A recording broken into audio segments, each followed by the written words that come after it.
जय हिंद दोस्तों। Excellent point की क्लास में मैं आपका फिर से एक बार स्वागत करता हूं। जैसे कि हमने अब तक क्या पढ़ा, किस तरीके से भारत को स्वतंत्रता मिली और उसके बाद में किस तरीके से क्रांतिकारियों ने अपना बलिदान दिया, और उनमें एक जो थे महान सरदार शहीद उधम सिंह।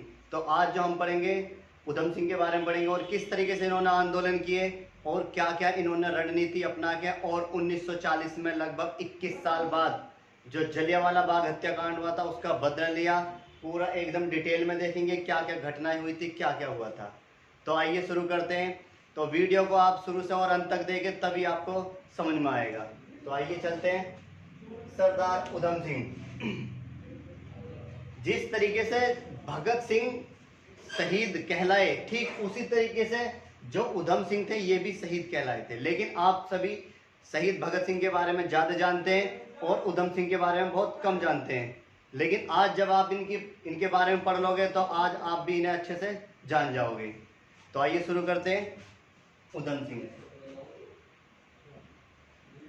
पंजाब, पंजाब में इनका जन्म हुआ था। अब जैसे इनका जन्म हुआ, इनके जो माता थी, माता बचपन में ही इनकी वो एक्सपायर हो गई। तो इनके दो भाई थे, मुक्ता सिंह और उधम शेर सिंह। मुक्ता सिंह और शेर सिंह दो बड़े भाई, बड़ा भाई मुक्ता सिंह था और छोटा शेर सिंह था। और यही शेर सिंह आगे जाके क्या बना था, उधम सिंह। तो क्या हुआ, जब छोटे थे तो जब धीरे धीरे थोड़े से बड़े हुए तो क्या हुआ, बचपन में ही माता की मृत्यु होगी। माता जी की मृत्यु होने के बाद में कुछ समय बाद जो इनके पिताजी थे, पिताजी की डेथ हो गई। तो इनके पास रहने खाने पीने के लिए कोई जगह, कोई स्थान नहीं था। तो उसी समय अमृतसर में ही, अमृतसर में पंजाब में ही क्या हुआ, यहाँ पर एक अनाथ आश्रम था। अनाथ आश्रम, अनाथ आश्रम था। और इस अनाथ आश्रम में क्या, जो बच्चे थे उनके अच्छे से परिवर्तन करने के लिए इनको उन आश्रम में डाला जाता था। आज जैसे अनाथ आश्रम नहीं, उस समय जो था इन पर बहुत ध्यान दिया जाता था, खिलाने का पिलाने का, और पढ़ाई भी होती थी। ऐसा अनाथ आश्रम था। तो उसी समय क्या हुआ, जो शेर सिंह थे इनका जन्म हुआ था 6 दिसंबर 1899। 6 दिसंबर 1899 में इनका जन्म हुआ। जब इनका जन्म हुआ तो कुछ समय बाद इनकी माता जी का देहांत हो गया और इनको कहा अनाथ आश्रम में डाल दिया गया। जब इस अनाथ आश्रम में ये पढ़ते थे, लिखते थे और अच्छे से, ये अनाथ आश्रम क्या था, यहाँ पे ये पंजाबियों का था और इसका जगह जगह कैंप लगता था। कैंप की पानी पिलाने के लिए लंगर पड़ता थी कि जो गुरु गोविंद सिंह थे और नानक जो थे, जिन्होंने सिखों के गुरु थे, उन्होंने अंगद भी थे, उन्होंने क्या लंगर प्रथा शुरू की थी। और उसमें क्या था, जगह जगह खाने का और पिलाने की व्यवस्था की जाती थी।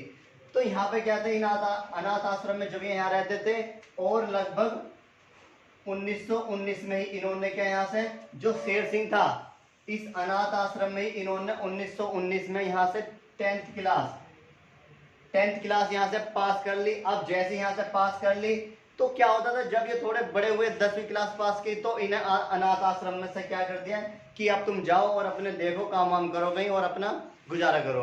तो अनाथ आश्रम में से दोनों भाई आगे, और आने के बाद में जो मुक्ता सिंह था ये अलग अलग जगह गया काम करने के लिए। लेकिन जो छोटा था शेर सिंह, यहीं पे जाके इसका अनाथ आश्रम में नाम पड़ गया उधम सिंह। उधम सिंह नाम पड़ गया। जब उधम सिंह नाम पड़ा, जब पहले जो 10वीं क्लास होती थी, लगभग 15-20 साल के जो व्यक्ति थे वो 10वीं पास करते थे उस समय। तो जब 10वीं क्लास पास कर ली तो उसी समय क्या था, हमने जलियांवाला बाग हत्याकांड पढ़ा था।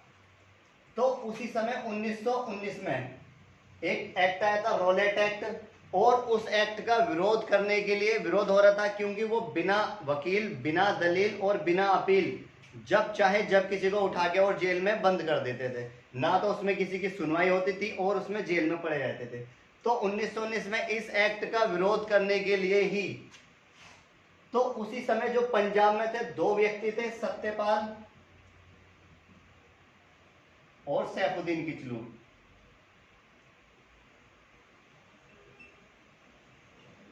सत्यपाल और सैफुद्दीन सत्यपाल मलिक और सैफुद्दीन किचलू। अब जब ये दोनों व्यक्ति थे, ये दोनों व्यक्ति बिल्कुल ऐसा कार्य करते थे कि हिंदू और मुस्लिम को बिल्कुल एकजुट करके रहने का, मतलब ऐसा गठबंधन कर रखा था इन्होंने कि बिल्कुल लड़ाई का तो कोई मतलब ही नहीं बनता, और हिंदू मुस्लिम और साथ में जो सिख संप्रदाय के लोग थे बिल्कुल एकजुट करके रहते थे। तो जब ये क्या करते थे, यहाँ पर उसी समय 9 अप्रैल 1919 में 9 अप्रैल 1919 में रामनवमी का त्योहार था। रामनवमी का त्योहार था, और उस समय जब ये जाते थे गाड़ी में अपने, और पीछे इनके पीछे लाखों की जनता जो पंजाब के अमृतसर में जो हिंदू मुस्लिम और सिख संप्रदाय के लोग थे इनके पीछे जाते थे। तो वो अंग्रेज जो थे, अंग्रेज भी कहते थे अरे ये कैसे लोग हैं, पता नहीं इनके पीछे कैसे इतने लोग जाते हैं।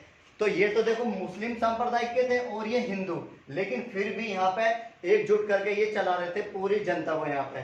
तो जब जा रहे थे, रामनवमी का त्योहार था, अब इन दोनों को यहाँ पर बंदी बना लिया, यहाँ पर पकड़ लिया इनको रोलेक्ट एक्ट के जुर्म में। क्यों? एक व्यक्ति था हंसराज, ये अंग्रेजों का चमचा और चट्टूकार था अंग्रेजों का। तो क्या हुआ, ये हंसराज क्या करता था, जो हमारे भारतीयों की चुगली लगाता था अंग्रेजों के खिलाफ, अंग्रेजों को बताता था। तो ये सीधा पहुंचता है पंजाब में, अमृतसर में उस समय एक कमिश्नर था एलजी, लेफ्टिनेंट गवर्नर माइकल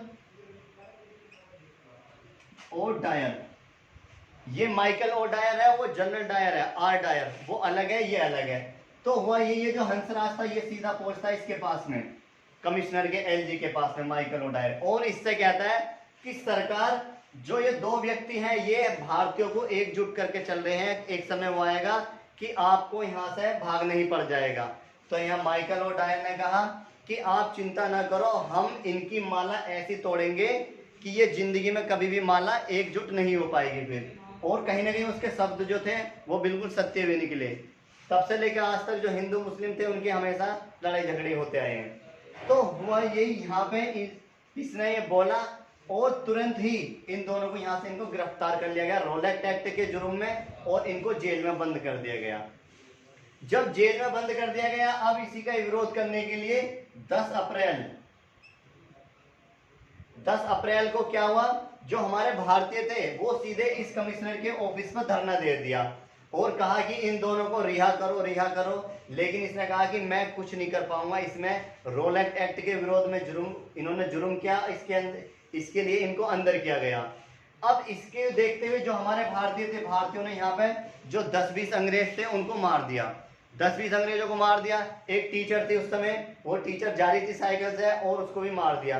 तो वहां पे इसने, कमिश्नर ने क्या लगा दिया था, वहां पे एक ऐसा नियम लगा दिया था कि अगर कोई व्यक्ति यहाँ से अपने घर जाएगा, उसी गली में जो घर होते थे आगे, यहाँ से घर जाएगा तो वो अपने पेट के बल जाएगा घर रेंगता हुआ। तो इसने इतना ज्यादा नियम कानून लगाया यहाँ पे। अब यहाँ पे जब 10 अप्रैल को मार दिए और उसके कुछ समय बाद ही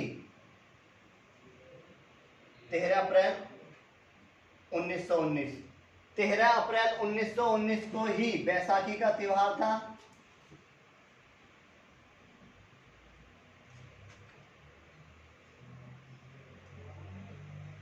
बैसाखी का त्योहार था पंजाब में, क्योंकि पंजाबियों का त्योहार है बैसाखी का। तो उस समय क्या था, यहाँ पर 13 अप्रैल को इन दोनों व्यक्तियों को, सत्यपाल मलिक और सैफुद्दीन किचलू को, इन दोनों को रिहा करने के लिए एक मीटिंग आयोजित की गई थी। एक जलियांवाला बाग एक स्थान था, जलियांवाला बाग जगह थी। ये जगह जल्दी नामक एक व्यक्ति की थी, पूछ लेता है, जल्दी नामक व्यक्ति की थी ये जगह। तो हुआ ये, यहाँ पे क्या, यहाँ पे एक स्टेज लगी हुई थी इस तरीके से, और यहाँ पे एक कुआं और मुख्य द्वार था। यहाँ पर लगभग 10-12 फुट इसकी हाइट थी दीवारों की, जो चारों तरफ से था। और यहाँ पे क्या 10-20 जो लोग बैठे हुए थे हजारों की जनसंख्या में। तो यहाँ पर हुआ क्या, तो इन्हीं को ही आजाद करने के लिए सैफुद्दीन किचलू और सत्यपाल मलिक को ये यहाँ पे मीटिंग आयोजित की गई। 13 अप्रैल 1919 को बैसाखी का त्योहार था, और यहाँ पर हुआ ये, यहाँ से भारतीय आए और आने के बाद में यहाँ पे मीटिंग आयोजित की गई। भीड़ भाड़ इकट्ठी थी, ठीक ठाक लोग थे यहाँ पे। तो यहाँ पे वहाँ वो व्यक्ति जो था पहले, जो हंसराज था, हंसराज।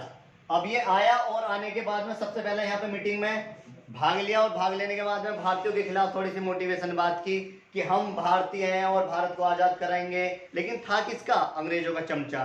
तो यहाँ से इनके बारे में बोल के अच्छी अच्छी बातें और पीछे के रास्ते से किसी तरह से यहाँ से निकल गया और यहाँ से सीधा पहुंच गया कहां पर? जो एलजी था, माइकल ओडायर।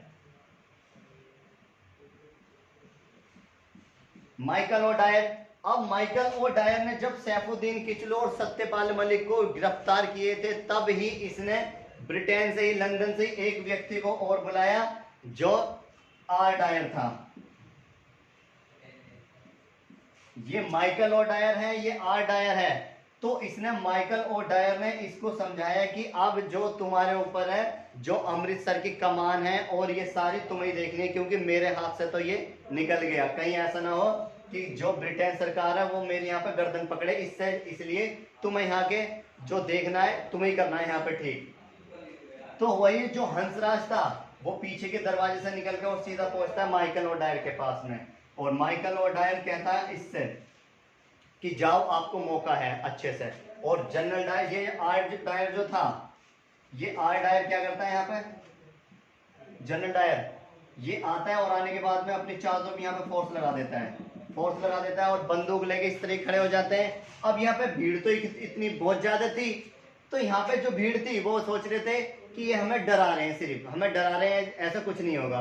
तो यहाँ पे हुआ यही, जब ये डरा रहे हैं यहाँ पे, तो इसने 3 मिनट दी थी आर डायर ने कि यहाँ से जिसको निकलना है निकल जाओ, लेकिन भारतीय थे वो बेचारे सोच रहे थे कि ये सिर्फ हमें सिर्फ डरा रहे हैं, ऐसा कुछ नहीं है। तो इसने इसको देखते हुए तुरंत यहाँ से क्या, गोलियां चलवानी शुरू कर दी। जैसी है गोलियां चलवाई, अब जो उधम सिंह लड़का था,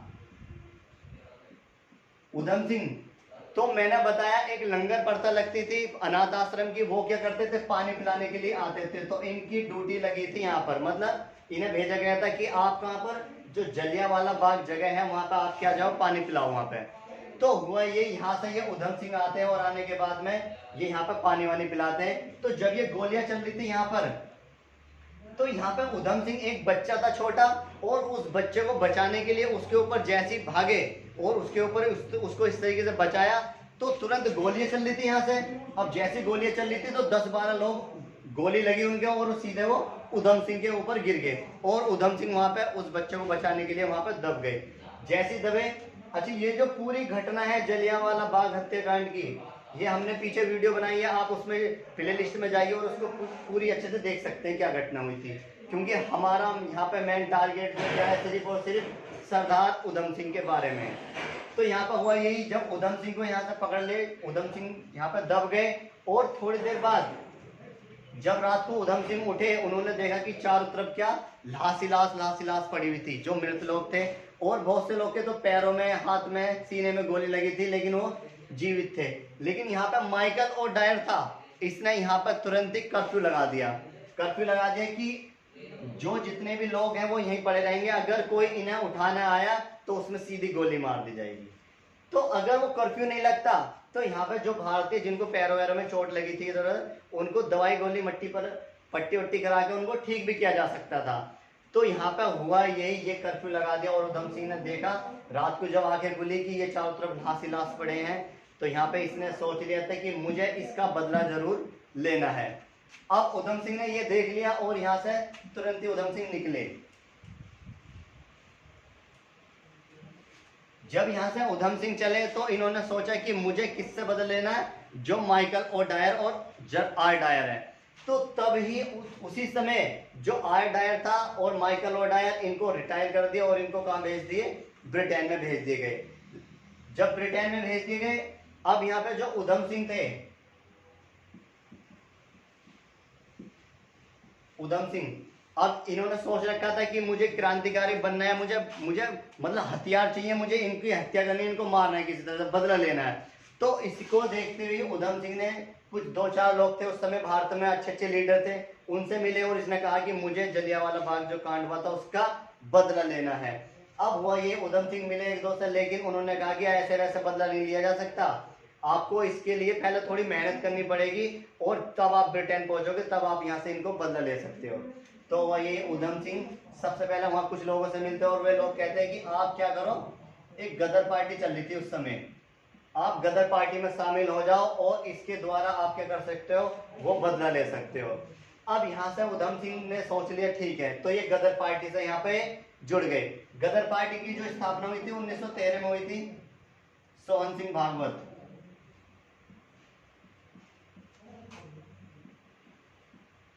सोहन सिंह भागवत और डॉक्टर हरदयाल ने इसकी स्थापना की थी अमेरिका में। पूछ लेता है कि जो गदर पार्टी की स्थापना कब हुई थी 1913 में, सोहन सिंह भागवत और डॉक्टर हरदयाल ने कहां पे की थी, वो अमेरिका में। तो यहां से गदर पार्टी से जुड़ जाते हैं। जुड़ने के बाद में अब गदर पार्टी से उस समय कुछ पर्चे वगैरह दिए थे, पर्चे वगैरह दिए गए कि ये लो पर्चे, और आप क्या करो, जो भारतीय लोग हैं जो डरे हुए हैं आप उनको जगाओ और अपना एक संगठन बनाओ, और ताकि आप क्या बदला ले सको।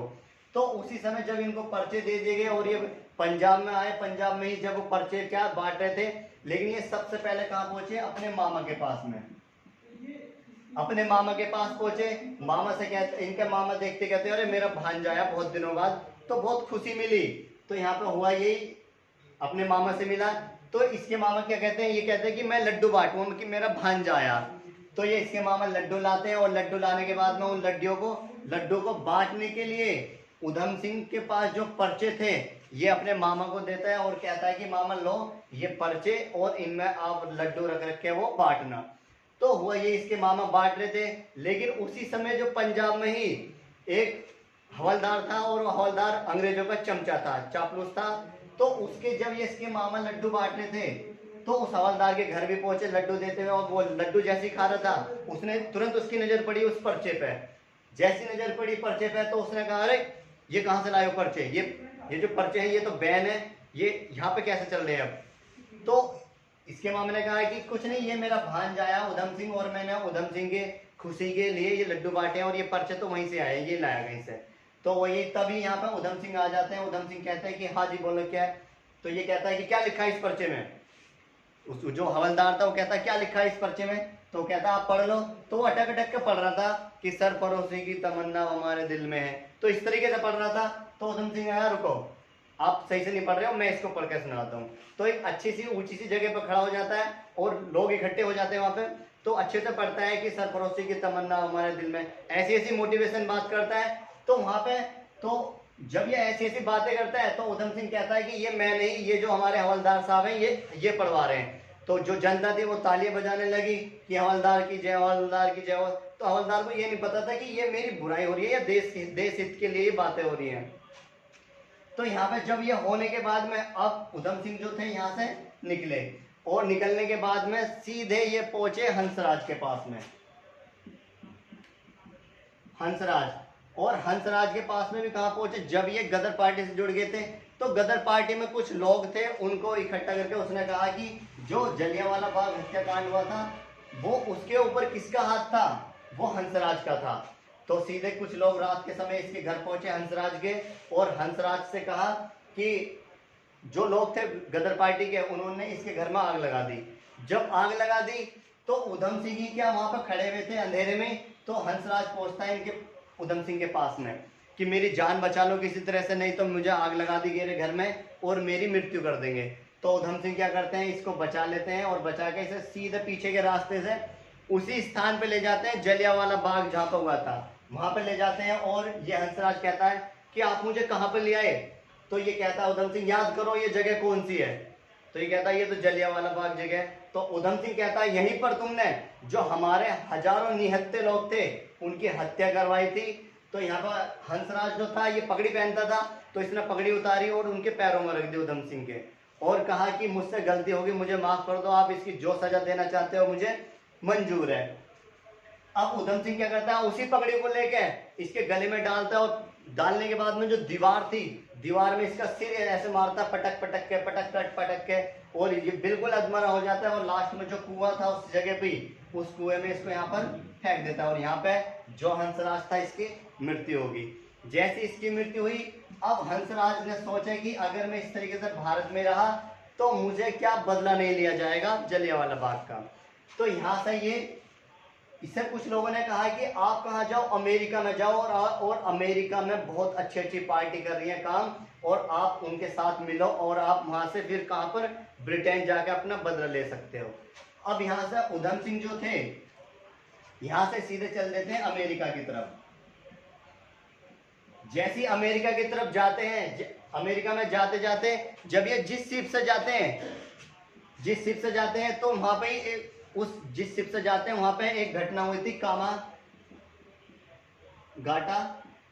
मारू एक घटना हुई थी। तो उस शिप में जब ये जा रहे थे, उन्होंने जगह देखी कि ये कामागाटो मारू ये वही जगह है जो 1914 में हमारे भारतीयों को कहां पे, कनाडा उतरने नहीं दिया था, और यहाँ पे बहुत सारे हमारे भारतीय लोग मार देते। तो ये घटना सुनते ही ये जब अमेरिका जा रहा था तो इसकी आंखों में आंसू आने लगे।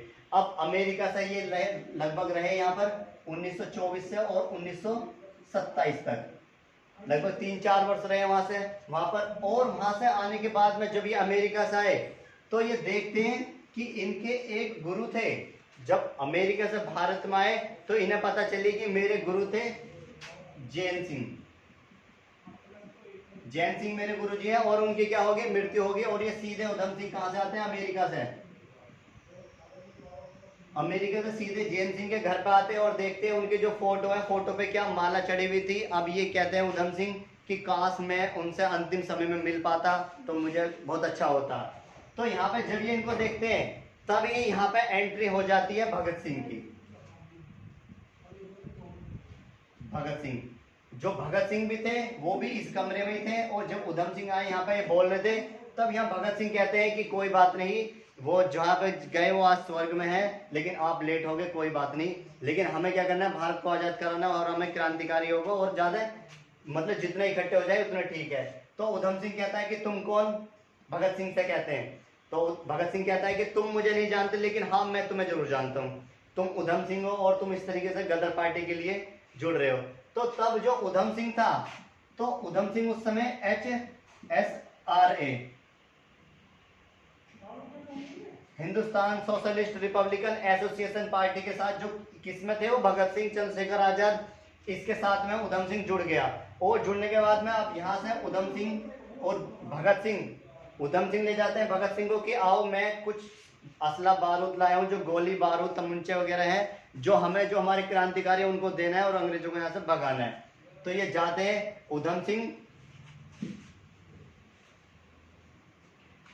सिंह और भगत सिंह,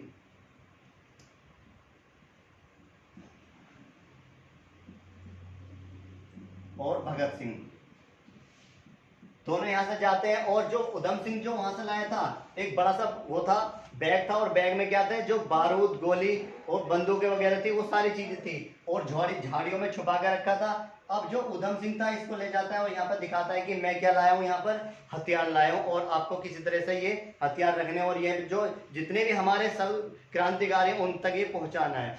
तो तभी यहाँ पे किसी तरह से जो अंग्रेज थे, किसी चमचे ने, अंग्रेजों का चमचा था, उन्हें अंग्रेजी शासन को बताया, और यहाँ पर तुरंत ही पुलिस आ गई। और पुलिस जैसी आई, जो जितना भी बैग में वो था, सामान था, हथियार थे, वो सारे पुलिस पकड़ लेती है। और किसी तरह से भगत सिंह कहते हैं उधम सिंह से कि आप यहाँ से भागो, और जल्दी भागो, नहीं तो पुलिस पकड़ लेगी। तो उधम सिंह कहते हैं कि तू निकल यहाँ रहा, मैं तो आ जाऊंगा यहाँ से। तो भगत सिंह को यहाँ से भगा देते हैं। जैसे भगाते हैं, अब उधम सिंह भी यहाँ से निकल के जाते हैं। तो उसी समय क्या, पुलिस का बहुत पहरा था, चारों तरफ पुलिस का इतना पहरा था। तो उसी समय एक डोली जा रही थी, और डोली में एक लड़की विदाई हो रही थी उसकी। तो उधम सिंह क्या करते हैं, यहाँ पे पिस्टल दिखा देते हैं कि ऐसे मुझे यहाँ से निकालो, नहीं तो गोली मार दूंगा, और मुझे किसी को मारना नहीं है, मैं सिर्फ आपको डरा रहा हूँ, मुझे तो सिर्फ, मैं क्या हूँ, उधम सिंह हूँ, और मुझे क्या है, बस यहाँ से भगाना है। तो ये उधम सिंह किसी तरह से यहाँ से निकल के भागे। जैसे यहाँ से भागे, और भागने के बाद अब जैसी निकले यहाँ से, और इन्हें लगा निकलने के बाद में कि कहीं ना कहीं मुझे पुलिस वाले पकड़ ही लेंगे, और इस जो महिला है, ये जो डोली में बैठ के जा रही है, और इसकी हत्या कर देंगे, कि यही एक डोली आई है और इसी में मैं आया हूँ। तो उधम सिंह क्या कर देते हैं, यहाँ पर सरेंडर कर देते हैं, और इनको यहाँ पर सरेंडर करने के बाद में, और ये कहते हैं कि इस तरीके से जो पर्चे थे वो मेरे थे, और ये घटना मैंने करवाई थी, जो उस समय जो पर्चे बांटे थे गदर पार्टी के। तो यहाँ उधम सिंह को 5 वर्ष की 5 वर्ष की जेल हो जाती है 1927 में। जब जेल होगी 5 वर्ष की, अब ये सीधे कहां पर आते हैं, जेल में। और उसी समय जब जेल में यहां पर आते हैं जॉर्ज पंचम,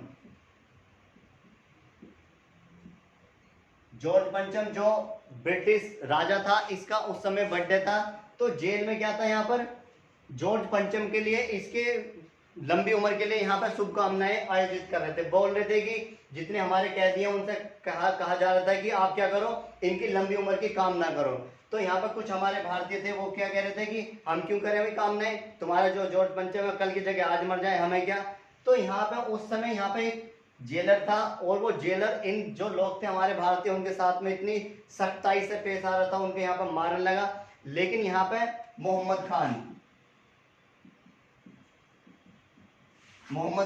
ये हवलदार था, और उसने कहा कि महाराज इन्हें मारो मत, इन्हें एक काम करो, आप इनको भूखे रखो कुछ दिन। जैसे भूखे रखोगे कुछ 2-4 दिन बाद इनकी अकल ठिकाने आ जाएगी। तो ये जो मोहम्मद खान था ये भारतीय था, लेकिन भारतीयों की बातें कर उनके बीच में रहता था और इनके मतलब बचाने की पूरी कोशिश करता था हमेशा।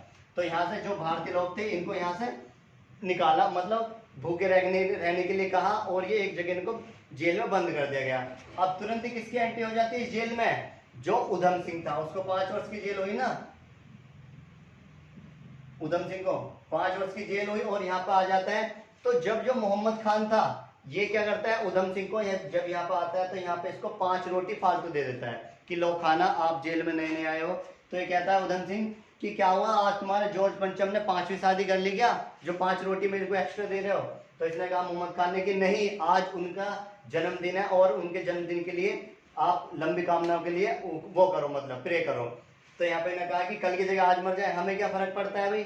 तो यहाँ पर उधम सिंह से कुछ कहते हैं कि जो लोग हैं जिन्होंने खाना नहीं खाया और इस तरीके से उनको यातनाएं दी गई, पिटाई की उनकी, तो आप उनको बचा लोगे इस तरह से। तो इसने कहा उधम सिंह ने, मैं ही क्यों खाऊं ये खाना, जो हमारे भारतीय लोगों को भूखा मारा गया, तो मुझे भी ये खाना नहीं खाना। अब ये घटना हो रही थी और ये खाना इन्होंने यहाँ पे नहीं खाया, और यहाँ पे इतना संगठन किया, ये जितने भी लोग थे इकट्ठे करके यहाँ पे उनको क्या समझाते थे, बताते थे अच्छी अच्छी बातें। तो तब ही यहाँ पे जो जेलर था उस जेलर ने क्या करा, उधम सिंह को पकड़ा, और पकड़ने के बाद में कि तुम खाना नहीं खाओगे, तुम खाना खाओ, क्योंकि इन्होंने वहां पे जेल में ही भूख हड़ताल शुरू कर दी थी कि आपको खाना खाना पड़ेगा, और जितने भी लोग हैं सबको खाना खिलाना पड़ेगा। तो इनको इतनी मार पिटाई की, और उस समय जो मार पिटाई हुई ना इनकी, तो एक बड़ा सा डंडा लिया और डंडे पे इस तरीके से हाथ बांध दिए गए, और फिर इनको ऐसी ऐसी यातनाएं दी, इतनी पिटाई की। तो उसी समय ये बेहोश हो गए, बेहोश होने के बाद में ये जेल में पड़े रहे। तो तब ही उसी बीच में जो भगत सिंह थे, भगत सिंह मैंने बताया इन्होंने भी जो असेंबली बम हत्याकांड थी कांड किया था, अब उसी बीच में इनको भी जेल हो गई, और जेल हो गई, ये भी इसी जेल में यहाँ पर पहुंच गए। अब ये जो जेलर था ये कहने लगा, एक कम था उधम सिंह, जो दूसरा भी आ गया भगत सिंह, एक कम था जो दूसरा भी आ गया। तो यहाँ पे इनकी एंट्री हो जाती है। जब ये भगत सिंह आते हैं, तो जैसे ही भगत सिंह चलते हैं तो एक व्यक्ति जेल में से हाथ पकड़ के कहता है, मतलब कमरे में से, कि यारा हमारा एक दोस्त है उधम सिंह, उसको बचा ले, नहीं तो वो मर जाएगा, जो भूखा पड़ा है 2-4 दिन से। तो ये कहता है भगत सिंह कि वो मरेगा नहीं, वो शेर है शेर, वो अभी सो रहा है, और जैसे ही वो जागेगा आप उसको बिल्कुल सही पाओगे। तो एकदम उनके अंदर इसने, भगत सिंह ने भी ऐसी बातें की, और वो भी एकदम अंदर से एकदम जोश भर गया उनके अंदर भी। तो फिर कुछ समय बाद जो थे, जो भगत सिंह थे, भगत सिंह को फांसी की सजा सुनाई गई, लेकिन उधम सिंह जो थे यहाँ पर बहुत परेशान हो गए, बहुत परेशान हो गए कि इनको किस तरह से यहाँ से जेल से रिहा करना है। तो उसी बीच में जो मोहम्मद खान था, मोहम्मद खान, अब मोहम्मद खान से कहता है उधम सिंह कहते हैं कि आपको क्या करना है, किसी भी तरह से यहाँ से ये एक ड्रेस लानी है और इनको यहाँ से भगाना है भगत सिंह को, नहीं यहाँ से क्या हो जाएगा, इनको फांसी दे दी जाएगी। तो मोहम्मद खान कहता है कि ठीक है मैं ड्रेस ला रहा हूँ, और आपको क्या करना है, वो ड्रेस किसी भी तरह से किस पे पहुंचानी है, भगत सिंह पे, और उनको यहाँ से रिहा कर दिया जाएगा, मतलब भगा दिया जाएगा, और मैं जेल का जो गेट है उसको खोल दूंगा। तो इसको देखते हुए ही ये मोहम्मद खान क्या लाता है, ड्रेस लाता है, उधम सिंह के पास पहुंचाता है, और उधम सिंह इसको देते हैं मोहम्मद खान को कि आप जाओ और किसको दे दो ये ड्रेस, भगत सिंह को।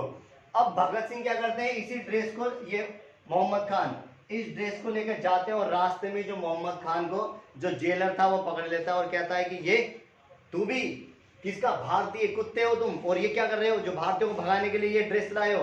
तो यहाँ पे मोहम्मद खान को इतना गुस्सा आ जाता है और वो उसकी जो गर्दन थी उसको इस तरीके से पकड़ता है और उसकी जो आंखें थी वो पूरी तरह से बाहर निकल गई, वो मरने वाले था। जो हमारे भारतीय थे जो और भी सेना में थे, तो मोहम्मद खान पे पीछे से डंडे बजा देते हैं और इनके सर में चोट लग जाती है और यहीं पे इनकी मृत्यु हो गई थी।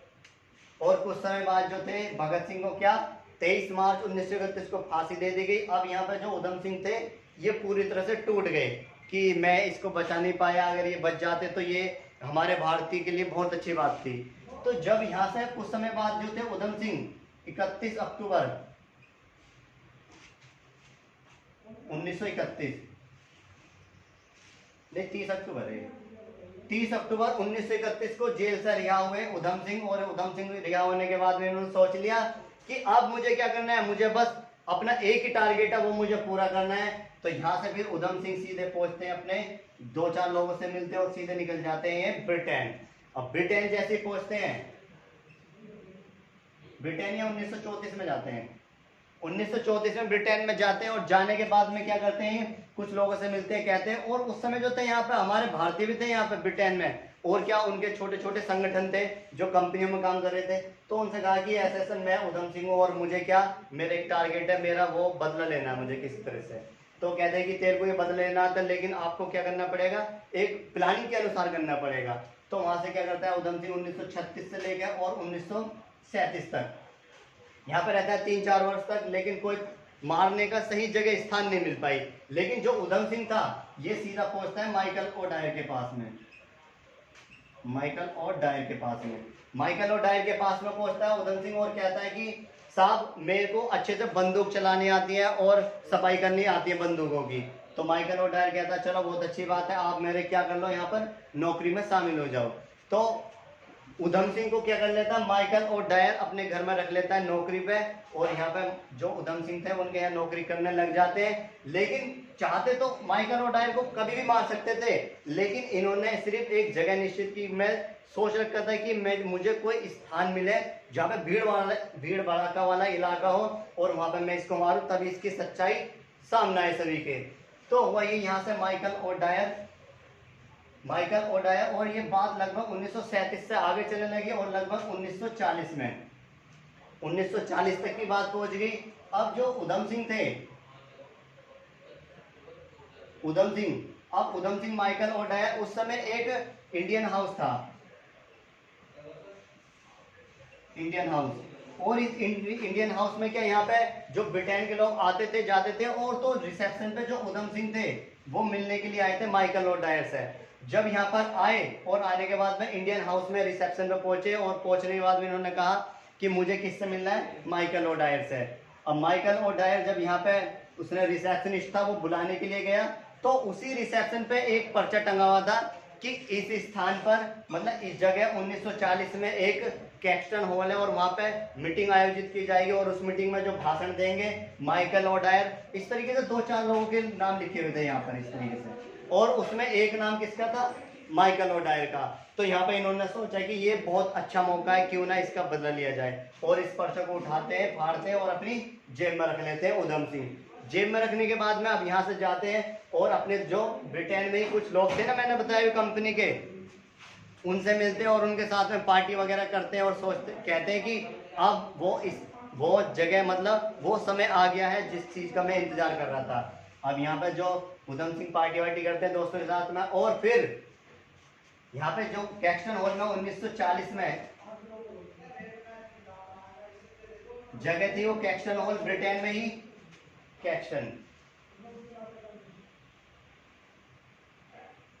कैक्सटन हॉल, और यहाँ पे स्थान निश्चित कर लिया गया कि यहाँ पे मीटिंग चलेगी।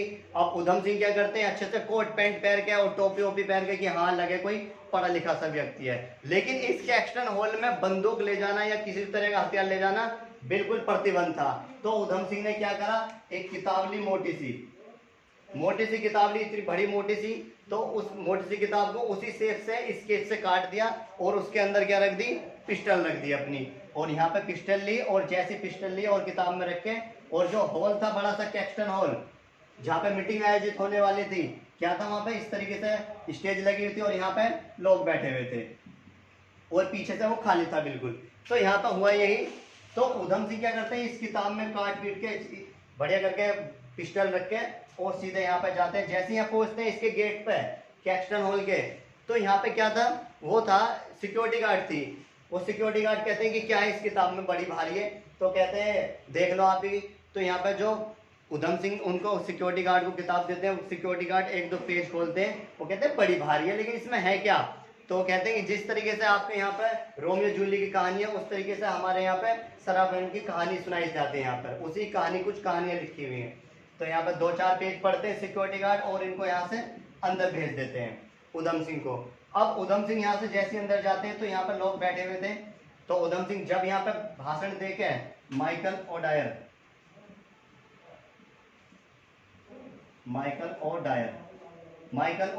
जब यहाँ पर पहले और भी लोग आए भाषण देने के लिए।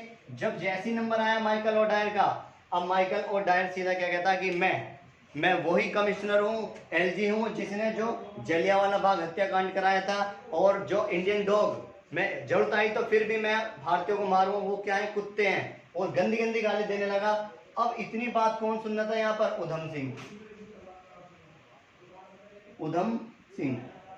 उधम सिंह जब ये बात सुनना था तो उधम सिंह ने ली वो किताबें को पलटी और उसमें से पिस्टल निकाली और सीधे इसके गोली मारी डायरेक्ट। जैसी गोली मारी, लगते ही इसके गोली लगी और ये पीछे को गिर गया और वहीं पे इसकी ऑन द स्पॉट मृत्यु हो गई। जब ये मृत्यु हुई, अब उधम सिंह चाहता यहाँ से भाग लेता, लेकिन यहीं पे एक महिला खड़ी हुई थी और वो महिला क्या करती है, उधम सिंह का हाथ पकड़ लेती है। वो कहती है कि मैं तुझे जाने नहीं दूंगी, तूने क्या माइकल ओडायर को मारा है। तो यहाँ पर क्या हुआ, उधम सिंह कहता है कि मैं भागूंगा नहीं, मैं तो खुद ही चाहता हूँ मैं अरेस्ट हूँ ताकि इसकी सच्चाई बताऊंगा यहाँ पे। तो यहाँ पर वही उधम सिंह को यहाँ पकड़ लिया जाता है। पकड़ने के बाद में इसको जेल में बंद किया गया और कुछ समय बाद इसकी केस की सुनवाई हुई। और केस की सुनवाई होने के बाद में जो जज था इस तरीके से कोर्ट भरी हुई थी और जज के सामने इसे पेश किया गया, इस तरीके से खड़ा किया गया था यहाँ पर, यहाँ वकील वगैरह, तो यहाँ पर खड़ा किया गया। अब यहाँ से जज ने कहा उधम सिंह कि कहो अपने बारे में। तो उधम सिंह कहते हैं कि हाँ, मैंने ही माइकल ओडायर को मारा है। और उधम सिंह यहाँ पर गाली देते हैं बहुत गंदी गंदी अंग्रेजों को कि ब्रिटिश आर डॉग, ब्रिटिश कुत्ते हैं, बिल्ली, बहुत गंदी गंदी गाली देते हैं। तो यहाँ पे जो जज था वो इनको यहाँ पर फांसी की सजा सुना देता है कि 31 जुलाई 1940 में फांसी दे दी जाएगी और फांसी की सजा सुना दी गई यहाँ पे। और यहाँ पे जब ये उधम सिंह गाली देते हैं तो ये जो जज ने कहा कि ये जो खबर छप रही है यहाँ पे, इसने बोला, क्योंकि यहाँ होता है ना, यहाँ पे जो टाइपराइटर होते हैं वो छापते रहते हैं तुरंत खबर कौन क्या बोल रहा है। तो जज कहता है कि यहाँ की खबर ये बाहर नहीं पहुंचनी चाहिए, नहीं तो हमारी बेइज्जती हो जाएगी। और उधम सिंह को यहाँ से, जब उधम सिंह को ले जाया जा रहा था तो यहाँ पे सोलिसिटर ऑफ जनरल था, उसके मुंह पर थूक देता है और थूकने के बाद में यहाँ से निकाला गया और फिर इनको जेल में बंद किया गया। और जेल में इनको ऐसी यातनाएं दी, डंडा बांध के इनकी पिटाई की इतनी अच्छे से, और इनको सोने तक नहीं दिया वहां पर रात को। जो इनकी आंख थी, आंख की जो पलक थी, ऊपर टेप से चिपका दी और नीचे टेप से चिपका दी और आंखें इनकी हमेशा खुली रहती थी। और ये घटनाएं हुई तो यहाँ पे इसी जेल में इनके दोस्त मिलने आते थे इनसे। तो दोस्त कहते थे, मैंने बताया ना यहाँ पर कंपनी कार्य कर रही थी, जब मिलना आए यहाँ पर तो उन दोस्तों ने कहा कि तूने माइकल ओडायर को मार दिया, लेकिन जो आर डायर था उसका क्या हुआ। तो उधम सिंह कहते हैं जो आर डायर था 1927 में इसकी भी मृत्यु होगी, पैरालाइसिस हो गया और इसको कीड़े पड़े और 1927 में इसकी मृत्यु होगी। तो मुझे जो बदला लेना था इससे लेना था और मैं बहुत खुश हूँ। तो तब जो इसके दोस्त थे यहाँ पे मिलते थे, वो कहते थे, उधम सिंह कहते थे कि अच्छा एक बात बताओ, ये बात मैंने, ये उधम सिंह इसने माइकल ओडायर को मार दिया, ये बात भारतीयों में क्या है, जो हमारे भारत में क्या कहते हैं इस बात को। तो कहते हैं कि जो भारतीय उस समय महात्मा गांधी और वो थे आपके जवाहरलाल नेहरू, सरोजिनी नायडू, रविंद्रनाथ टैगोर, वो कहते हैं कि ये सिर्फ एक पागलपंती की हद है और इससे बढ़ के ये कुछ नहीं है। तो कहता है उधम सिंह, कहते हैं चलो कोई बात नहीं।